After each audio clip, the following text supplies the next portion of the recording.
This 5-minute solution will show you how to snooze someone on Facebook.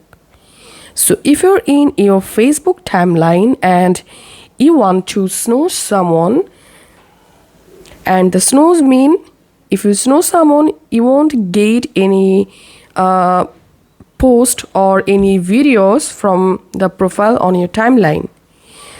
To snooze, just tap on this three dot next to the user whom you want to snooze. And here you will get this option, snooze for 30 days. Just tap on that. And here you can see you won't see post from this account in your feed for 30 days. This is how we can easily snooze someone's on Facebook. If you find this video helpful, make sure to subscribe 5-minute solution. See you in the next video.